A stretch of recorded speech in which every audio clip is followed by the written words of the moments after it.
السلام علیکم ورحمۃ اللہ وبرکاتہ۔ بسم اللہ الرحمن الرحیم، الحمد للہ رب العالمین وبہ نستعین والصلاة والسلام علی رسولہ الامین نبینا محمد وعلی آلہ واصحابہ اجمعین، اما بعد۔ آج کی اس مجلس میں ہم تذکرہ کر رہے ہیں حضرت مثنی بن حارثہ رضی اللہ تعالیٰ عنہ کا۔ ایک عظیم لیڈر، سردار، جرنیل اور کمانڈر صحابی حضرت مثنی بن حارثہ رضی اللہ تعالیٰ پیدا ہوئے 570 عیسوی میں۔ جس سال رسول اکرم صلی اللہ علیہ وسلم کی پیدائش ہوئی اسی سال یہ بھی پیدا ہوئے، یعنی نبی صلی اللہ علیہ وسلم کے ہم عمر تھے اور آپ کی اور ان کی عمر برابر تھی۔ بڑے ہوئے رسول اکرم صلی اللہ علیہ وسلم نے دعوت و تبلیغ کا کام شروع کیا تو حضرت علی رضی اللہ تعالیٰ عنہ کہتے ہیں کہ ایک روز میں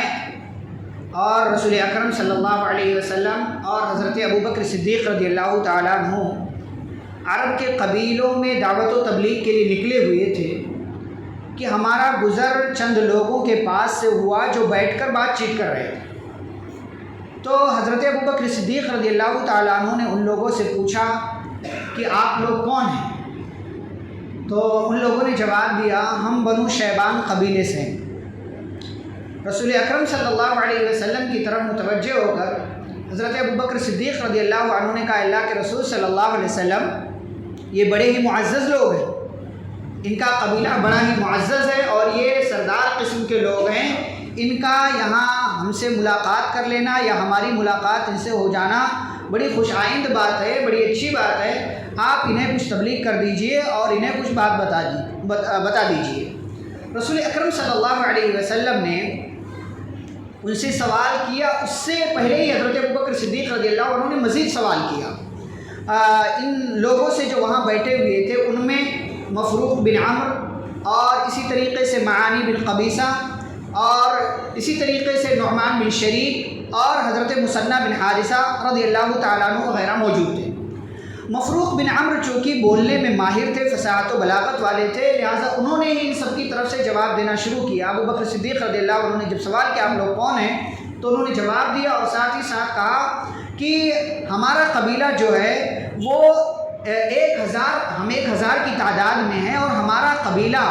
ایسا نہیں ہے کہ کسی سے مغلوب ہو جائے، ہار جائے۔ 1000 کی تعداد بہت بڑی ہوتی ہے اور 1000 کی تعداد کسی بھی فوج سے مقابلہ کرنے کی طاقت رکھتی ہے۔ حضرت ابوبکر صدیق رضی اللہ عنہ نے رسول اکرم صلی اللہ علیہ وسلم سے یہ بات کہی تو آپ صلی اللہ علیہ وسلم نے ان سے کلام کیا، ان کے سامنے دعوت و تبلیغ پیش کی اور ان کے سامنے اسلام کی حقانیت کو بیان کیا۔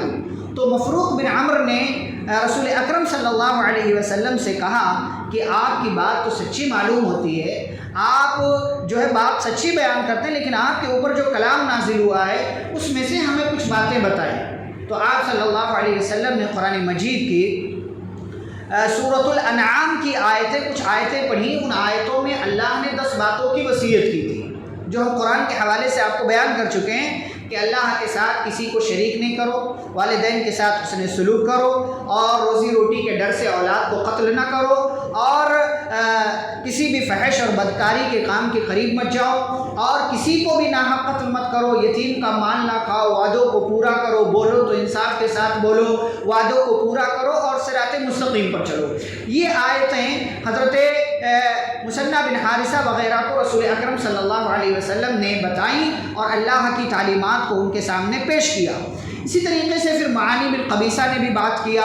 اور پھر حضرت مثنی بن حارثہ رضی اللہ تعالیٰ عنہ نے بھی رسول اکرم صلی اللہ علیہ وسلم سے گفتگو کی اور کہا کہ آپ ہمیں مزید اپنی کچھ باتیں بتائیں۔ تو رسول اکرم صلی اللہ علیہ وسلم نے مزید قرآن کی آیت انہیں بتائی، ان اللہ یأمر بالعدل والاحسان وایتاء ذی القربى وینہی عن الفحشاء والمنکر والبغی یعظکم لعلکم تذکرون، کہ اللہ تعالی عدل کا، انصاف کا، احسان کا، رشتہ داروں کا خیال رکھنے کا حکم دیتا ہے اور برائی سے، بدکاری سے، ظلم سے اللہ تعالی منع کرتا ہے۔ اللہ تمہیں نصیحت کرتا ہے تاکہ تم نصیحت حاصل کرو۔ یہ کلام سنا تو مثنی بن حارثہ رضی اللہ تعالیٰ عنہ کا چہرہ چمک اٹھا اور ایسا لگا کہ وہ اسلام قبول کر لیں گے، لیکن انہوں نے رسول اکرم صلی اللہ علیہ وسلم کے سامنے یہ بات رکھی